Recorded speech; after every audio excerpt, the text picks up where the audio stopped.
초급자분들은 내 주식이 올라야 되니까 내 주식을 근거로 판단을 하거든요. 계속 일을 그르치는 거예요. 네네. 내가 주식을 보유하고 있기 때문에 장이 올라야 된다. 이렇게 하면서 모든 걸 거기에 끼워 맞추는 거죠. 네네. 그렇게 하시면 안 됩니다. 안녕하십니까. 권순장의 브릿지 권순장입니다. 2025년 투자를 하셨던 분들은 내년에도 이랬으면 좋겠다라고 하는 아주 행복한 그런 한 해가 지나가고 있습니다. 참 다사다난했던 각도기님께서는 2025년 12월 달에 어떤 생각을 하고 계시는지가 좀 네. 궁금합니다. 기저효과가 굉장히 컸고 네. 그다음 여러모로 모든 게 감사하고 세상의 일이라는 게 생각한 대로 풀리는 건 아니지만 생각한 대로 풀리지 않는다고 해서 꼭 나쁜 것도 아니고 도전할 거리가 많다는 건 참 재미난 일이고 그럼에도 잠은 좀 부족한 것 같고 네, 다양한 일 생각이 많이 드는 연말입니다. 안 그래도 댓글을 보니까 걱정하시는 분들이 좀 계시더라고요. 네. 이제 뭐 대표가 되시고 일도 훨씬 더 많아졌을 것 같은데 방송도 더 많아지신 것 같고 한국 시향을 또 혼자 네. 다 이렇게 하시고 이러니까 그리고 한국 시간 이렇게 올라오는 시간대도 좀 이렇게 늦게 올라오고 네. 그럼 저분은 도대체 집에 들어가시나 네. 이런 생각을 하시는 분도 있던데 건강은 괜찮으신 건가요? 지금 다리 근육은 계속 빠지고 있죠. 네. 그래서 이제 내년부터는 다시 자전거를 조금 더 자전거를 타고 출퇴근을 해야 되나 이런 생각을 하고 있고요. 네. 확실히 몸은 조금 저도 개인적으로는 걱정을 하고 있습니다. 현재 상태. 갑자기 궁금한데 다리 근육 빠지는 거 대 네. 머리털 나는 거라고 하면 어떤 걸 포기하시겠습니까? 중간에서 멈춰야 되겠어요. 더 이상 완벽하게 아프야 머리 안 나도 좋으니까 다리 근육은 안 빠졌으면 좋겠다. 아 근데 처음 뵀을 때보다 네. 젊어지신 것 같습니다. 머리 제가 가발 감별사잖아요. 음. 가발을 쓸까 굉장히 많은 고민을 했었거든요. 도저히 티가 나서 안 되겠더라고요. 저는 가발 쓴 사람 딱 보자마자 9할 한 5분 정도의 그 정확도로 저거 가발인데? 하고 바로 알겠더라고요. 네. 근데 그걸 제가 못 쓰겠는 거예요. 그래서 다른 방법을 취해서 조금 상황이 개선된 겁니다. 그래서 젊어 보이는 거죠. 좋아 보이십니다. 이거를 하나를 얻으면 하나를 포기해야 돼요. 그 허벅지를 포기했다고 뭐 생각하시는 여성이 겁니다. 되고 있는 것 같은 느낌? 뭐 그런 느낌 좀 있습니다. 네. 알겠습니다. 아무튼 조금 가볍게 이제 시작을 해보는데 사실 2025년 시장이 네. 이렇게까지 4천이 넘어갈 거라는 그래서 4천이 마지노선이 되고 4,200을 돌파할 수 있느냐를 고민하는 이 정도의 시장일지 예상하셨습니까? 나오겠다라는 마음을 드셨을 때 회사를 나오겠다는 마음을 드셨을 때 시장은 아주 좋을 거라고 봤어요. 아주 좋을 거라고 봤는데 생각보다 더 빨리 많이 좋아졌고요. 그 핵심적인 이유는 작년도에 반영될 거라고 생각했던 반도체 쪽에서의 그 어떤 실적 반영이 뒤에 한꺼번에 반영됐고 핵심적인 건 AI에 대한 군비 경쟁이 생각했던 것보다 훨씬 더 가열차게 이루어졌다. 그게 예상보다 더 많이 오른 핵심적인 네. 요소인 것 같고요. 개인적으로 창법 개정에 의한 랠리는 예상 범위 수준이었습니다. 그리고 저희는 창법 개정이 되면 어떻게 되겠다라는 생각을 해서 매도 맞았겠다. 그래 이럴 때 계기로 가자. 그래서 처음에는 조금 회사에 원망스러운 부분이 좀 있었는데요. 네. 돌아보니까 너무 감사한 것 같아요. 그러니까 세상 일이 마음대로 안 된다고 꼭 나빠할 게 아닌 게 저는 아마 그 원래 스케줄대로였으면 27년도가 끝나고 나서야 네. 독립을 하지 않았을까 싶은데 회사에서 아주 좋은 계기를 만들어줘서 참 사람 일 알다가도 모를 일이다. 네. 근데 그 사실은 아마 엉덩이가 계속 들썩하고 있었을 거예요. 이 상법 개정이 되는 그 시점부터. 네. 그럼에도 불구하고 이제 직장 생활을 오래 하면 쉽게 자리 움직이는 거, 그 결단하는 거 그렇고 그렇죠. 쉽지 않거든요. 뭐 주변의 환경도 그렇고 그래서 그리고 뭐 제가 거기서 한계 상황에 있었던 것도 아니었고 하니까 사실은 저희 회사가 생각보단 빨리 자리 잡고 있지만 그렇다고 제가 회사에 있을 때보다 연봉이 높아졌느냐? 전 그건 아닐 것 같아요. 올해 아마 회사에 있었으면 연봉은 훨씬 더 많이 받았을 수도 있어요. 네, 그럼에도 불구하고 훨씬 재미는 있습니다. 재미있고 보람이 있습니다. 왜냐하면 많은 고객들을 만나 뵙고 이분들의 삶에 일정 부분 제가 어떤 식으로든지 참여 또는 개입하게 된 거잖아요. 그래서 잘하면 도와드릴 수 있는 거고 네. 그런 측면에서 굉장히 감사하고 스펙타클하고 덕분에 이 대표라는 직함이 너무 싫어졌어요. 너무 부담돼. 책임져야 될 것들이 너무 많죠. 많아. 그러니까 예를 들어 저에게서 대표라는 직함은 직원들도 책임을 져야 되지만 고객들도 책임져야 네. 되잖아요. 제가 그 능력은 없지만 이상하게 책임감은 좀 있어서 너무 이제 그게 그 대표라는 이 특별히 네. 표자 뭔가의 표상 뭔가를 드러냄 이런 뜻이잖아요. 네. 대자는 앞서서란 뜻일 수 있고요. 그러니까 위에서나 뭐 이렇게 총괄해서 크게 이런 뜻이니까 그걸 그 앞에서 내가 방패막이가 돼야 된다는 생각이 굉장히 강한 거예요. 그러면 대표라는 단어는 사람들이 자꾸 대표라고 그러면 움찔움찔하죠. 네. 어. 그래서 조금 이렇게 네. 대표님이랑 얘기를 바로 할 수 있네? 뭐 이런 느낌이 또 뭐예요. 고객들 입장에서는 네네. 예를 들어서 내가 증권회사를 갔는데 PB이라고 해서 뭐 이제 직함도 있을 수 있고 네. 직책이 있을 수도 있는데 주면 그냥 일개 회사의 직원분 뭐 네. 일 잘하시는 직원분을 소개받았다라는 마음이 드는데 이제 매트릭스 투자자문에 오면 대표님이 직접 상담해 주시네 뭐 이렇게 얘기를 네. 하니까 거기에서 오는 만족감이 사실 클 것도 같은데 또 네. 각도기님 입장에서는 그 한 사람 한 사람을 다 이제 네. 상대하고 이러려고 그러면 일이 훨씬 또 많아지고. 네. 근데 제가 궁금한 게 처음에 이제 그 회사를 오픈을 하실 때 올해 연말까지 나는 이 정도 고객과 이 정도 운영액을 한번 했으면 좋겠다라는 목표가 있으실 것 같았는데 그건 달성을 하셨는지가 궁금하고 네. 또 한 가지는 요즘 구독자 수가 조금 이렇게 올라오더라고요. 사실 네. 이제 그 유튜브 업로드를 안 하는 그 시점에 걱정을 좀 많이 했었잖아요. 고객들이 이탈이 되면 어떡할까. 근데 각도기님의 연기력 때문인지 이게 조금씩 계속해서 늘어서 곧 30만이 네. 이제 눈앞에 보이거든요. 네. 곧 구독자가 느는 이유는 또 뭐라고 생각하시는지 두 가지가 좀 궁금하거든요. 네. 일단 그 올해 그 회사 기준으로 목표했던 바는 달성을 했습니다. 네, 그리고 아마 12월 지금 오늘 내일 하고 있어요. 마지막으로 여기까지 했으면 좋겠다 했던 네. 부분이 있는데요. 거기까지는 달성이 될 것 같고 그래서 이제부터는 이제 거의 전적으로 이제 수익률이 중요하다라는 쪽으로 국면이 바뀌고요. 그래서 조만간에 직원 세미나도 이제 중요한 건 우리의 평판 관리는 굉장히 큰 부분에서 수익률로 결정될 거다. 그래서 수익률을 위해서 회사의 조직 구조를 좀 이제 바꾸려고 네. 생각을 하고 있습니다. 지금까지는 조금 약간 이머전시하다 그럴까? 회사의 틀거리를 만들고 네. 그리고 많은 분들과 그 회원분들을 회원망을 구축하는 거기에 이제 집중이 됐다면 이제부터는 오신 분들의 그 수익률 확보를 위해서 전환해서 가게 될 것 같고요.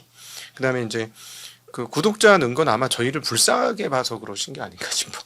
근데 뭐 언제는 안 네. 불쌍하게 본 적이 있었나 싶기도 한데 그런가요? 저희가 항상 영세했고 네. 저 아직도 생각납니다. 전병수 소장님이 학고방 같은 데서 유튜브 촬영을 하고 있다는 그 말이 지금도 생각나는데 세월이 많이 지났잖아요. 네. 뭐 사실 여기도 학고방이랑 어. 다를 바가 없지 않느냐라는 네, 네, 네. 생각이 이제 들 정도로 네. 크기를 얘기하는 겁니다. 그래서 그 불쌍하다는 것 말고 이렇게 말씀하시는 그 네. 이렇게 자기도 모르게 조금 더 편안하게 얘기하고 재밌게 네. 연기 스킬을 포함 이렇게 해서 늘면서 조금씩 그 이제 구독자가 늘지 않느냐라는 생각을 저는 개인적으로 그렇게 했었거든요. 네, 네. 확실히 이런 말 해도 될까? 물론 종목이나 이런 거 말고 좀 네. 세게 하는 부분들이 있잖아요. 그 좀 편해지긴 했죠. 네. 옛날에 이제 예를 들어 그 저희가 이제 민감한 부분이 그 작년도 계엄 때 그 다음 날 12월 4일 날 제가 이제 패러디했던 SNL을 패러디한 그 그분 상황극 네. 역할 상황극을 한 게 이제 이슈가 돼가지고 회사에서 이제 문제가 됐으니까 끊임없이 우리 크루들이 거기에 대해서 경고를 저한테 끊임없이 했었거든요. 제발 그러지 마라. 그리고 또 한 크루는 너무 강력한 그것 때문에 굉장히 마음이 상처를 입었어요. 예. 근데 뭐 제가 그랬죠. 어쩌겠냐, 내가 나기를 그렇게 난 사람인데. 응? 나기를 난 사람 그렇게 났고 그러다 보니까 유튜브도 하게 된 거고 그렇지. 예를 들어서 너가 원하는 대로 그렇게 다 맞춰갖고 우리가 유튜브를 했겠냐. 그 성격이면 내가 했겠냐. 너가 생각하는 그 모양새면. 그래서 그런 얘기도 하긴 했었는데 그 부분은 뭐 조금 그럴 수 있을 것 같아요. 그러니까는 그렇게 조심하고 주변에서 조심하라고 했고 끊임없는 압박 뭐 이런 것들 끊임없이 얘기가 나왔었거든요. 그 부분에 대해서는 조금 편해진 건 분명히 있죠. 네. 그 혹시 혹시 뭐 30만이 넘어가거나 아니면 뭐 그때 뭐 이벤트를 한다거나 아니면 30만이 되면 뭐 진짜 50만을 한번 도전해 본다는 뭐 그런 목표도 가지고 계시나요? 지금 저는 이제 유튜브 하면서 한 가지 조금 그 한계이자 아쉬운 부분은 뭐냐면 우리가 아무래도 이제 정보를 가능하면 투자자에게 도움이 되는 정보를 네. 전달하려고 노력을 하다 보니까 그리고 또 시간의 제약이 있다 보니까 말도 이게 다 풀어서 할 수가 없고 네. 다 쉽게 처음부터 가르쳐 줄 수도 없고 하다 보니까 난이도가 상당히 높잖아요. 네. 그런데 이제 사실은 제일 안타까운 부분들이 투자를 입으로만 하시는 분들이 굉장히 많아요. 여기서. 그러니까 자기 투자는 그렇게 많이 안 해봤는데 쉽게 얘기하면 유튜브를 통해서 이제 그게 직업이 되신 분들이 네. 있어요. 경제 유튜브 중에서 몇몇. 그러면 이제 그 오도할 가능성이 조금씩 있어요. 그래서 그 저희는 틀릴 수도 있고 잘 모르는 부분도 있긴 하지만 어떤 생각이냐면 대략 저희가 이렇게 제안 드리는 방향대로만 가면 시간이 지나면 결과가 결코 나쁘지 않다. 거기에 대한 확신이 있거든요. 네. 그럴 수밖에 없어요. 이거 너무 뻔한 거기 때문에 그러니까 그런 측면에서 이제 좀 확대됐으면 좋겠다. 우리 채널이 좀 그래서 왜냐하면 최소한 저희 채널을 보시고 동감하는 분들은 다른 건 몰라도 덜 다칠 거는 확실하거든요. 그런 거를 위해서 좀 채널이 확장됐으면 좋겠다는 소망은 좀 있습니다. 예. 그거는 또 이제 뭐 각도기님 혼자서 할 수 있는 게 아니라 다른 크루들이나 또 여러 가지 조금 변화가 필요한 부분일 수도 있겠네요. 그래서 그 항공 마감 도와주실 분이 있으시면 연락 주시면 감사하겠습니다. 면접하도록 하겠습니다. 알겠습니다. 하실래요? 저요? 제가 오늘 차가 너무 밀려갖고. 네네네. 아무튼 제안을 일단 주신 거죠. 그러니까 제가 제안을 받을 정도면 여러분들 얼굴 안 보고 사투리 뭐 표준어 이런 거 안 보고 성별 보지 않는다 뭐 이렇게 해서 자격 조건이 대충 이렇게 제가 좀 실수한 것 같긴 하네요. 좀 생각하고 말을 했어야 되는데. 네. 아무튼 여러분들 다 도전하실 수 있으니까 여러분은 데일리입니다. 한국 시간 끝나면 여기 오셔야 돼요. 매일 아셨죠? 그런 분들 연락 댓글로 남겨주시면 될 것 같고요. 이제 시장 전망을 한번 여쭤보려고 그러는데 이제 연말에 그 12월달 제일 걱정했던 게 정말 저러다가 금리 안 내리면 어떡하는 거야? 네. 라고 했는데 뭐 다행스럽게 금리도 내리고 그리고 그 내리면서도 살짝 뭐 단기 채권도 좀 사주는 것 같고 네. 그래서 집에 갈 때가 되니까 마음을 좀 이렇게 내려놔 버렸나라는 생각이 들 정도로 시장은 조금 안도하는 분위기인데 그러다 보니까 이제 내년에 와 진짜 5천 이상 가는 거 아니야? 네. 아니면 5,700을 전망하신 뭐 센터장님도 계시더라고요. 네네. 그래서 내년 시장은 어떻게 보시는지. 미국을 이해하는데 중요한 포인트 중에 하나는 네. 미국은 주식시장을 무너뜨릴 수 없다. 주식시장을 무너뜨릴 수 없기 때문에 사회가 무너지는 정도의 상황이 올 거다라는 생각. 버블 관리를 잘못하면 정말 큰일 날 거다. 그러니까는 미국 시장에서 가장 좋은 시나리오는 뜨뜻미지근하게 뜨뜻한 거예요. 그게 제일 좋습니다. 화끈하면 큰일 납니다. 근데 트럼프는 조금 화끈하기를 바라는 그런 언사들을 계속 하는데 만약에 화끈해지면은 정말 조심하셔야 된다. 왜냐하면 과도한 구간으로 확실히 접어드는 것이기 때문에 이 말을 드렸던 이유는 미국 시장이 무너지지 않는 것이 우리한테도 유리하기 때문에 그래요. 아무리 우리가 상황이 좋다고 해도 미국 시장이 무너지면 그 무너지는 기간만큼 우리도 어려울 겁니다. 물론 회복은 더 빠를 수 있을 거라고 봐요. 언제처럼? 유럽 재정위기 때처럼. 유럽 재정위기 때 미국 시장 정말 어려웠거든요. 네네. 근데 한국은 그렇게 데미지를 크게 안 입었습니다. 그리고 굉장히 빨리 회복했거든요. 처음에 2008년 떨어질 땐 같이 떨어지다가 왜 그러냐면 중국 수요가 어마무시했기 때문에 우리는 중국의 중간재를 조달해주는 국가였기 때문에 중국의 그 어마무시한 수요에 의해서 실적이 굉장히 받쳐졌어요. 네. 그래서 괜찮았고 지금 그때하고 좀 유사한 부분은 뭐냐면 그때는 이제 중국 수요가 있었는데 이번엔 미국 수요입니다. 네. 그리고 AI 수요예요. 그게 대부분. 그리고 AI 수요가 미국 수요도 있지만 미국이 칩을 중국에 팔면 중국 수요도 있습니다. 그래서 그 수요가 있어서 제가 보기에는 27년까지 그 빅테크 기업들이 이 설비 증설을 쉽게 멈추지 못할 것 같습니다. 그래서 최소한 27년까지의 한국 기업의 총 숫자는 나쁘지 않을 것이다. 네. 그리고 보셔서 아시겠지만 이제부터는 정말 재미난 국면은 2010년대의 그 긴 흐름을 우리가 중국에 장사를 했다면 2025년, 24년부터 25년 이 20년대의 구간은 미국을 상대로 장사하는 시점이 네. 와서 그 부분은 한국에 결코 그 나쁜 상황 아니고 되게 유리한 상황이다라고 생각합니다. 걱정하시는 분들은 이제 트럼프 지지율이 떨어지고 내년 이제 그 상반기에 미국 선거가 있고 이제 하원은 다 바뀌고 상원은 3분의 1만 바뀌는 걸로 알고 있는데 그때 만약에 이게 뭐 공화당이 지금 다 잡고 있는데 민주당이 이제 견제할 수 있는 세력으로 이제 등장을 해버리면 트럼프가 이런 정책을 못 펼치고 그러다 네. 보면 또 시장에 충격이 있지 않을까.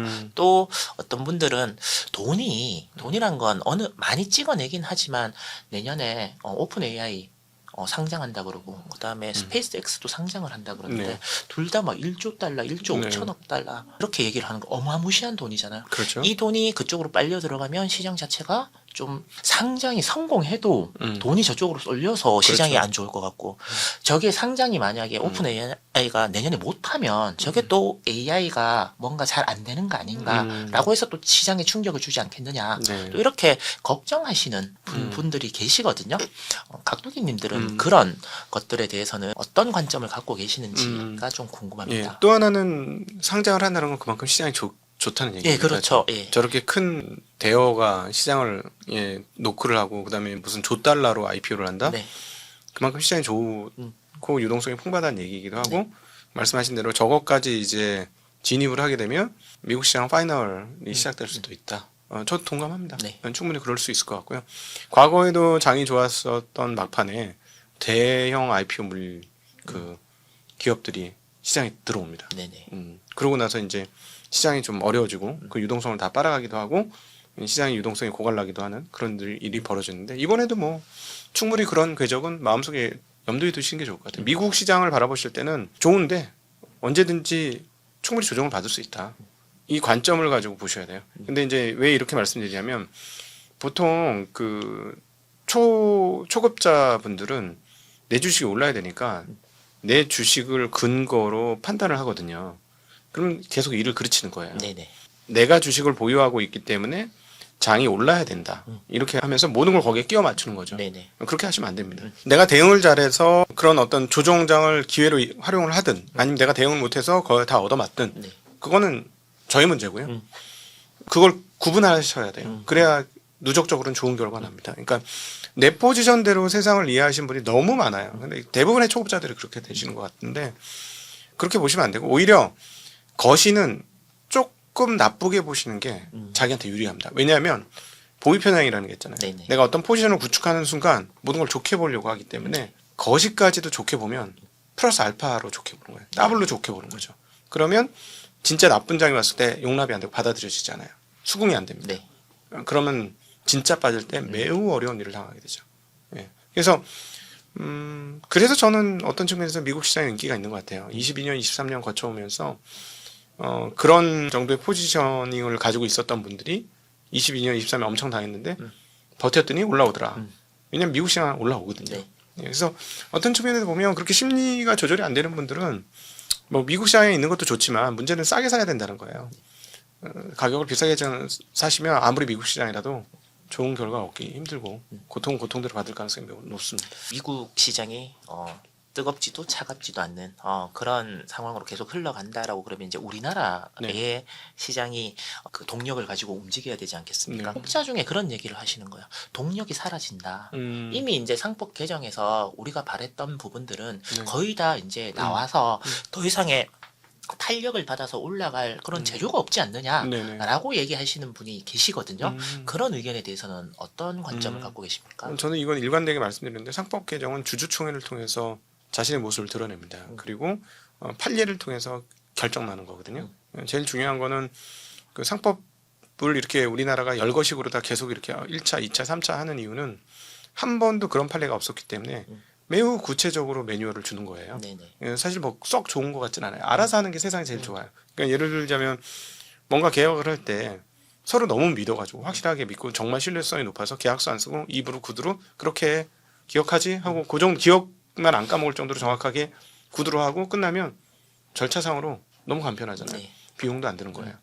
근데 서로 못 믿고 이러면 계약서 써야 되고 계약서 공증받아야 되고 그 계약서 쓰는데 변호사 개입해야 되고 비용이 엄청나게 많이 듭니다. 실제로 이게 몇 천만 원, 몇 억도 될 수 있어요. 이 계약서 하나 제대로 작성하는 게. 그럼 비용이 많이 드는 거예요. 쓸데없이. 그죠? 근데 한국은 지금 비용이 많이 드는 사회로 넘어간 것이고 제가 보기에는 지금까지 나와 있는 상법 주주총회에서 뭔가 파란이 일어날 가능성은 좀 있고요. 행동주의자들의 움직임이 이제 막 시작될 거라고 생각합니다. 이제부터입니다. 그래서 상법 개정으로 인해서 뭐 이건 다 이슈가 끝났다 전혀 아니고요.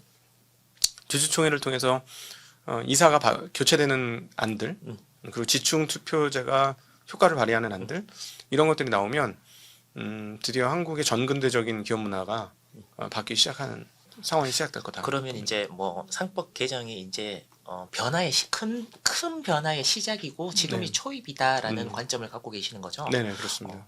알겠습니다. 그러면 그 요즘 이제 AI가 뭐 2027년까지도 뭐 우리나라 반도체 회사들은 좋을 것 같다라는 네. 말씀. 그다음에 또 그러면 금융회사나 뭐 이런 뭐 증권회사나 이렇게 해서 배당을 많이 주는 이런 회사들을 하고 있으면 뭐 자사주 소각도 배당도 계속 올라가면 당연히 주식이 올라갈 것 같고 요즘 또 이슈가 되고 있는 게 자산을 갖고 있는 회사들. 그렇죠.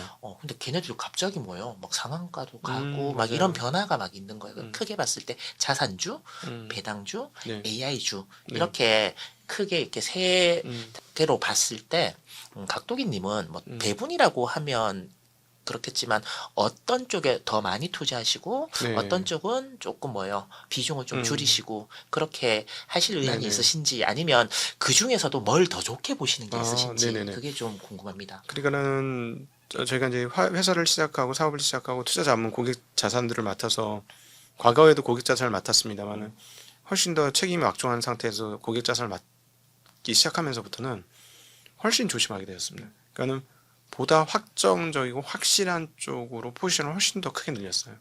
예, 그리고 그게 이제 핵심은 뭐냐면 이 회사가 나한테 어떤 현금 흐름을 확정적으로 줄 것인가입니다. 그래서 굉장히 높은 비중으로 저희는 배당 관련주들의 포지션이 구축되어 있어요. 네. 네, 그리고 그 AI 관련은 이제 그 수익이 꽤 나서 오히려 조금씩 수익 실현을 하고 있습니다. 그러면서 이런 거죠. 뭐 어렵게 생각하실 필요가 없고 이쪽 AI 쪽에서 뭐 30에서 한 60% 70% 이렇게 수익이 났으면 그거 수익 실현에서 한 7% 내외 쪽으로 확정적으로 배당 주는 쪽으로 넘기는 거는 저는 전혀 문제가 없다라고 생각하고요. 네. 그리고 배당을 주는 애들이 주가가 안 오른다고 보장할 수도 없는 거거든요. 그래서 저희가 이제 최근에 포커스를 맞추고 있는 것은 배당을 주는데 주가가 오를 가능성이 있는 것들 그쪽으로 포커스를 맞추고 네. 투자의 그 흐름들을 가지고 가고요. 자산주는 지금 저희가 이제 고민이 시작됐어요. 자산주들에 대해서는 공부를 시작했고, 근데 지금 저희가 손이 좀 부족하고, 그래서 이런 쪽으로도 투자를 정말 열심히 하고 싶은 분들이 있고, 투자를 좀 하시는 분들 있잖아요. 네네. 저희가 이제 훈련해드릴 수는 없고, 훈련이 되신 분들은 한번 노크를 한번 해보시는 게 좋을 것 같아요. 그래서 이제 우리 이제 가장 전방이 결국은 기업 분석하는 건데, 네. 저희가 손이 약간 부족해요. 그래서 그러니까 자산주 중에서 분명히 배당 늘 때가 있을 거라고 봐요. 그건 이제 올해 결산하고 배당 확정하면 바로 보일 거거든요. 그거 이제 분석을 해야 돼요. 거기서 이제 우리가 살 수 있는 기업들을 선택할 수 있는 기업들을 개중에 거버넌스도 받아들일 수 있는 기업들을 한번 찾아서 포지션을 늘려야 되겠죠. 보통 자산주라고 하면 인식이 뭐예요? 거버넌스가 엉망진창. 그렇지. 그런 회사들이라고 이제 인식이 되어져 있으니까 약간 다른 것 같아요. 그러니까 자산주이면서도 배당까지 주는 회사가 있으면 진짜 좋은데 네. 보통 자산은 깔고 있고 배당은 쥐꼬리만큼 주고 근데 그게 이제 변화가 일어나는지를 봐야 되는데 뭐 이제 주주총회가 있는 내년 2월 뭐 이때쯤 되면 네. 해서 우리 대한민국 주식시장이 이제 진짜 신문에 날 일들이 좀 많았으면 좋겠습니다. 있을 거예요. 네. 왜냐하면 이게 이번에 배당소득 분리과세가 지금 별로 생각보다 통과했는데도 이슈가 크게 안 되는데요. 네, 그러니까. 이거는 굉장히 파괴력이 큰. 저는 뭐 거의 이게 가장 크다. 상법 개정보다도 시장 영향이 훨씬 크다라고 보는데 왜 그러냐면은 50억 이상 배당받는 거는 소위 말하는 한국의 총수분들이나 그 중에서도 몇몇 분만 받는 거잖아요. 그러니까 일반적인 중견기업의 대주주 대표들은 50억 못 받아요. 아니 시가총액이 1,000억인데 50억 배당 받으려면 배당을 도대체 얼마를 해줘요? 시가총액이 1,000억인데, 네. 그죠? 그러면 막 예를 들어 50억 수익 나면 수익 100%를 다 배당을 해줘야 된다는 얘기인데, 배당 환원율이 100%인데, 그럼 네. 주가도 엄청 오를 거예요. 그러니까 요거에 반응하는 대주주들이 좀 있을 겁니다. 이건 역거버넌스로 생각하시면 돼요. 거버넌스가 아주 나쁘기 때문에 이번에 배당소득 그 분류과세 25%는 회사의 재산을 합법적으로 빼올 수 있는 아주 좋은 툴이거든요. 이게 좀 격하게 네. 얘기하면 회사 돈 빼돌리고 싶었는데 이 방법이 없으니까 좋은 차 사고, 예. 좋은 거 먹고, 뭐 좋은 거 즐기면서 비용으로 다 네, 예. 하던 거를 25%?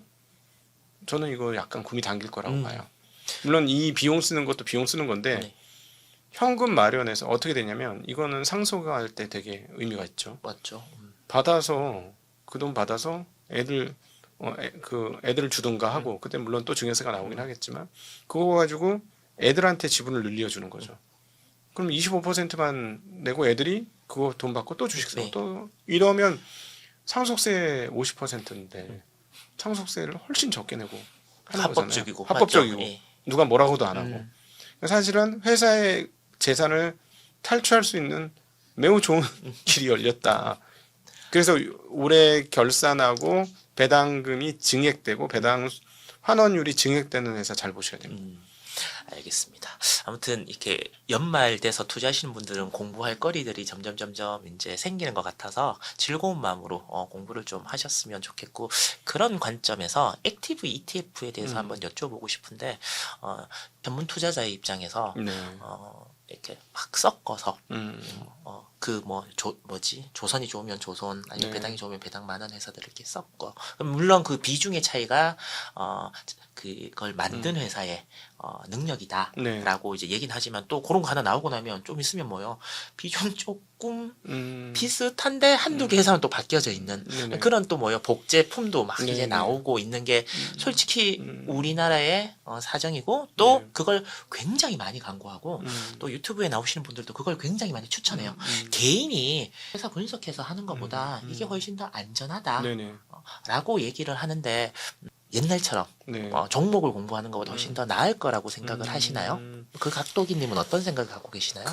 지금 액티브 ETF도 이제 구분이 좀 필요합니다. 네. 완전 액티브 ETF는 펀드처럼 운영하는데 운용사들이 펀드가 안 팔리니까 ETF로 진출한 거예요. 그래서 그거는 계속 끊임없이 바뀌어요.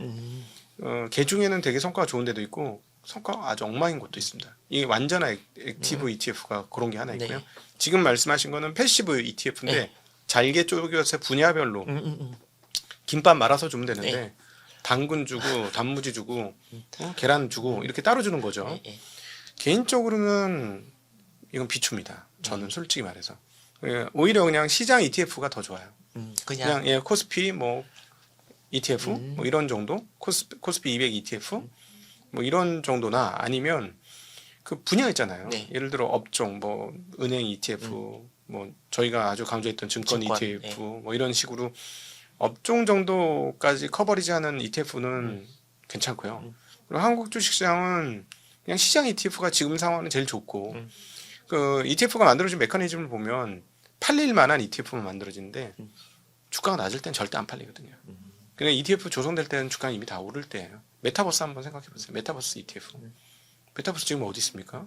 그거를 자기가 우리 한국 분들이 이제 스스로 뭔가를 해보고 싶은 어떤 독립의식과 자유의식이 굉장히 강해요. 저는 그건 좋다고 생각해요. 저도 마찬가지인데 근데 여기는 훈련 안 된 사람들은 다치는 네. 곳이고 오히려 훈련 안 된 분들이 좀 멍하게 어렴풋하게 시장이 좋을 거다라고 생각하면 그냥 시장 ETF 같은 거 접근하시는 게 좋지. 거기서 그것도 자기가 액티브하게 뭔가를 분석해서 가는 거거든요. 네네. 그 분석이 맞을 것 같으면 나의 과거 데이터 값이 좋아야 돼요.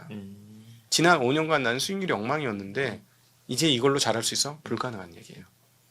이거 잘할 분들은 지난 5년간의 데이터 값도 확실히 좋아야 돼요. 데이터로 나를 구분하셔야 됩니다. 그래서 그렇게 보셔야 되고 저는 한국의 자산운용 업계의 이 문화에 대해서는 정말 너무 안타깝게 생각하고 제가 이제 뛰어들었으니까 네. 자산운용 업계로 이 문화를 좀 바꾸는데 그 좀 참여를 하고 기여를 할 수 있으면 좋겠다는 생각을 가집니다. 오죽 자신 없었어요. 요즘 나오시면 크게 두 가지. 액티브 ETF를 개인은 하라. 음. 종목 말고. 또 하나는 자산 배분이 짱이다. 음. 뭐 금을 10에서 20%. 음. 뭐 우리나라 주식 뭐한 3, 40%. 그다음에 미국 주식. 미국은 거의 한 50% 정도더라고요. 그렇게 해서 개인이 포트폴리오를 가지고 가는 게 덜 다치고 덜 다치고 수익률도 안정적이다. 네. 그리고 뭐 채권도 뭐 조금 섞으면 좋다. 또기님 그런 자산을 분산하는 그런 것들에 대해서는 지금 시점에서는 어떤 생각을 갖고 계시는지. 별로 수익률 안 좋을걸요. 지금 별로 수익률 안 좋을 거예요. 지금 제일 수익률 좋은 건 한국 주식, 그냥 한국 ETF가 제일 좋을걸요. 네. 근데 당분간 계속 이럴 것 같습니다. 저희들은.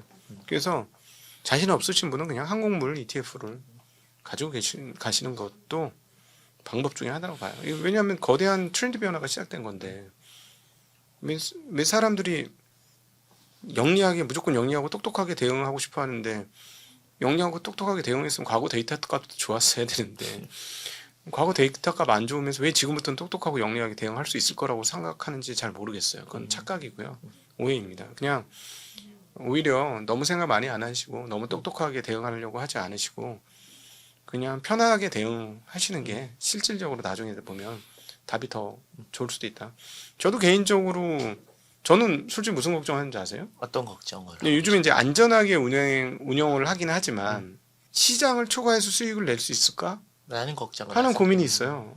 대신에 이제 시장이 떨어질 때 저희 좀 덜 떨어지는 걸로 포트를 잡았지만 올해처럼 시장이 파죽지세로 가면 우리 포트도 수익이 나겠지만 시장 대비 얼마나 덜 오를까? 그러면 어떻게 하지 나는? 이런 고민이 있어요, 솔직히. 제가 굉장히 보수적으로 지금 포지션을 짰기 네. 때문에 거기에 대한 마음을 좀 비운 거거든요. 내가 시장을 이기겠다. 그러니까 전문 투자자인 저는 그 걱정을 하는 거예요. 이 포트로 내가 시장을 이기지 못할 수도 있다. 이렇게 대세 상승장이라고 네. 보이는 이때는 네. 근데 아까 지수를 사면 좋다라고 했는데 그 지수를 거꾸로 사신 분들도 굉장히 많고 네. 계속 포기하지 않습니다. 있을 수 없다. 있을 수 없다라고 이제 생각을 하시면서 시장에 남아 계시는 분들이 계세요. 뭐 어떻게 할 방법이 없습니다. 그 본인 돈으로 본인의 의지로 그걸 사신 분들이 계시는데 그런 분한테 정말 해주고 싶은 대세 그러니까 한국장이 내년에도 좋을 거라고 생각하시는 분 입장에서 네. 그런 분들을 보시면 어떤 생각이 드십니까? 지금도 늦지 않았다. 피를 토하게 될 것이다. 예, 빨리 결정을 하고 돌려라. 이거는 거대한 트렌드 변화인데 과거의 데이터 값에 의존하지 말아라. 예, 그리고 과거의 데이터 값에 의존하려면 40년짜리 데이터를 끌고 와라. 왜 20년짜리 데이터로 그러냐. 우리나라 이 얘기를 드리기 위해서 어떤 얘기를 드리냐면 지난 20년간 한국에서는 자산 시장에 대한 편중적 압력이 있었어요. 공부를 해서 금융시장 환경을 보면 부동산에 안 오를 수 없는 모든 여건이 다 마련되어 있었습니다. 그거 이제 막 바꾸려고 하는 거거든요. 저는 이렇게 생각합니다. 이 시도가 4년에서 5년 정도 지나면 중국 같은 상황이 올 수도 있다. 중국 이제는 집값 더 이상 떨어지기 원치 않거든요.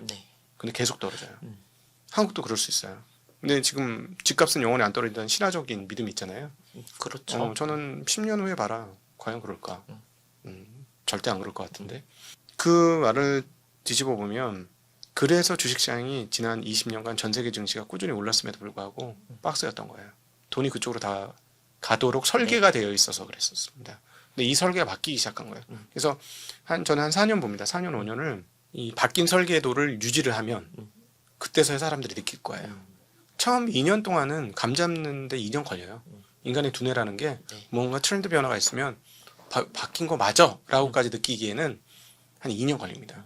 그러니까 저는 지금 트렌드는 구조는 바꿨는데 인식 바꾸는데 시간이 걸려서 사람들이 그럴 거야 라고 생각하고 있다는 거죠. 그러니까 나의 생각이 이미 낡은 생각이 아닌지를 항상 검토하셔야 돼요. 이 주식 투자는 지금 내가 하고 있는 생각이 구닥다리 생각이 아닌지.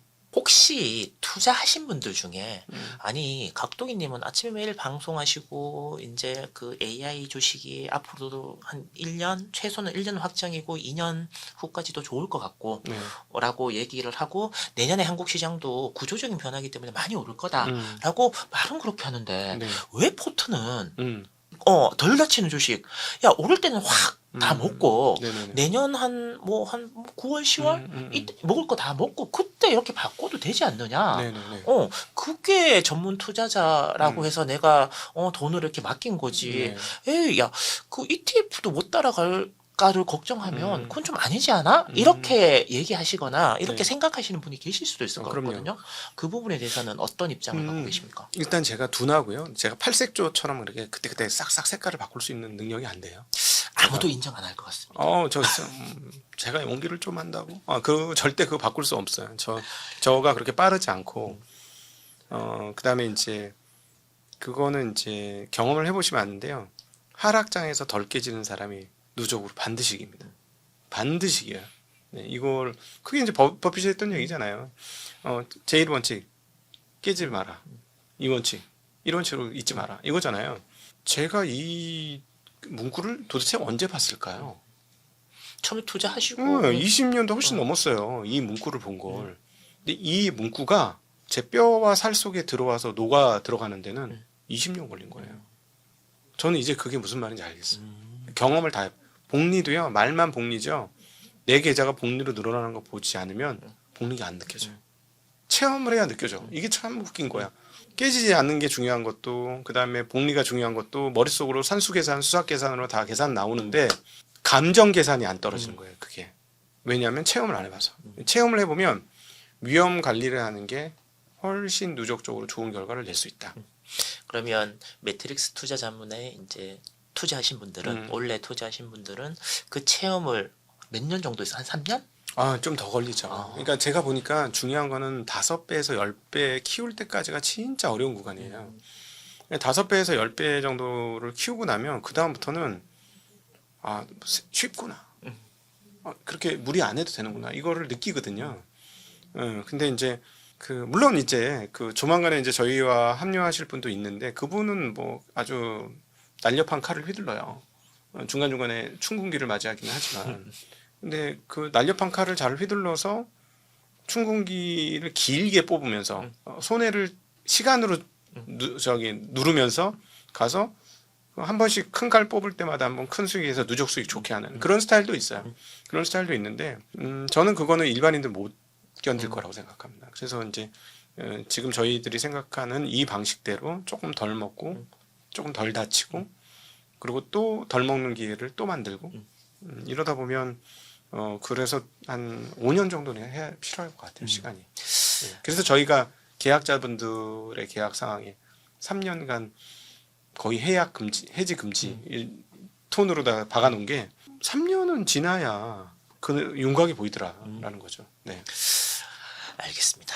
오늘도 뭐 이런저런 이야기를 많이 나누고 내년 전망 그리고 여러분들께서 시장이 이렇게 많이 올랐는데 각도기님은 내년 어떻게 보시지 뭐 이런 것들이 궁금해하실 것 같아서 여쭤봤는데 혹시 저희가 오늘 나누는 네. 대화 중에 꼭 하시고 싶었는데 얘기를 못했거나 그런 부분들이 있으면 시청자분들께 맞다 이 얘기는 내가 꼭 해야 되는데 하다 보면 바쁘다 보면 못했던 부분이 있을 수 있잖아요. 네. 그런 이야기들을 한번 해주시면 좋을 것 같아요. 구조적 변화가 시작이 됐습니다. 거의 대부분의 분들이 이 구조적 변화를 처음 경험해 보실 거예요. 그래서 내가 기존에 가지고 있던 생각으로 확정 짓지 마시고 그냥 조금 한 발 떨어져서 어떻게 흘러가는지를 좀 바라보시면서 가셨으면 좋겠고 그리고 어쩔 수 없이 돈 가치가 너무나 크게 빠지고 있는 상황이기 때문에 자산 쪽에 불가피하게 투자를 해야 되는 상황에 봉착했습니다. 그래서 잘하려고 하지 마시고요. 느긋하게 뻔하게 하십시오. 그러면은 좋은 결과 있을 거고요. 잘하려고 그리고 멋지게 하려고 하면 다치실 겁니다. 시장은 이번에는 시간이 약입니다. 이번 시장은 시간이 약이니까요. 느긋하게 하시면 좋을 것 같아요. 네. 올해 들어와서 정말 많이 깜짝 놀랐던 건 저희 구독자들의 이 퀄러티에 정말 감탄을 정말 많이 했습니다. 정말 대단한 분들이 많이 모여 계신 곳이고 이분들이 마음을 먹으니까 이렇게 대단한 일들을 손쉽게 해내는구나. 그 부분에 대해서 참 감사하고 덕분에 또 성장하게 된 것 같습니다. 물론 저도 약간의 도움을 드렸겠지만 저도 굉장히 많이 도움을 받고 있다라는 말씀을 꼭 드리고 싶고요. 어떻게 이거 좋은 일이니까 한번 해봅시다 하는데 톡톡 이루어지는 거예요. 너무너무 신기해요. 그런 것들이. 그래서 앞으로도 좋은 문화 계속해서 만들어 갔으면 좋겠고 믿고 바라봐 주셔서 진심으로 감사하다는 말씀도 또 드리고 싶습니다. 네, 알겠습니다. 여러분, 제가 80년생이거든요. 근데 제가 태어났을 때부터 저희 부모님이 과수원을 하셨어요. 사과. 뭐 지금까지도 계속 이제 하고 계시는데, 뭐 사과집 아들이고 그러다 보니까 이제 나이가 들어서 어딘가 뭐 이렇게 선물을 할 때 이제 사과를 이렇게 선물을 예, 뭐 잘 받았습니다. 이런 인사를 항상 듣고 했는데 몇 년 전부터 조금씩 변화. 뭐 이 귀한 걸 이랬는데 지금 원래 한 3년째 사과값이 비싸거든요. 네. 그러니까 요즘 주면 제가 사과 한 상자 보내드리고 오려고 그렇게 비싼 걸 과수원집 아들이어서 부자겠어요. 이런 이야기를 이제 듣기 시작하는 거예요. 네. 근데 변한 게 하나도 없습니다. 근데 제가 왜 이 말씀을 왜 드리냐 하면 사과값은 저희 엄마가 맨날 말씀하셨던 게 야, 저거 평균 3만 원만 받으면 소원이 없겠다라고 얘기를 하고 평생 그게 안 될 줄 알았거든요. 네. 근데 변하더라고요. 네. 근데 혹시 여러분이 확신을 가지고 이 회사는 분명히 잘 될 거야. 이렇게 해고 그게 2년, 3년 진짜 이렇게 내가 확신을 갖고 계속 공부했는데 틀리지 않은 주식을 일하고 그러면 언젠가는 분명히 뭐예요? 그 주식이 지금 한국 시장의 구조적인 변화를 통해서 오를 거니까 혹시 원래 시장에서 조금 소외됐다 하시더라도 너무 실망하시고 마시고 포션 뭐 이런 거 바꾸지 마시고 꾸준하게 계속 공부는 하시되 그렇게 버티고 이빨 꽉 깨물고 엉덩이 힘으로 계시면 분명히 사과집 아들이 요즘 뭐예요? 대우받는 것처럼 여러분들이 가지고 계시는 그 주식도 분명히 여러분들에게 큰 대가로 돌아오지 않을까라는 말씀을 전하면서 오늘 시간 마치려고 합니다. 올 한 해 정말 고생하셨고 감기 조심하십시오. 고맙습니다. 감사합니다.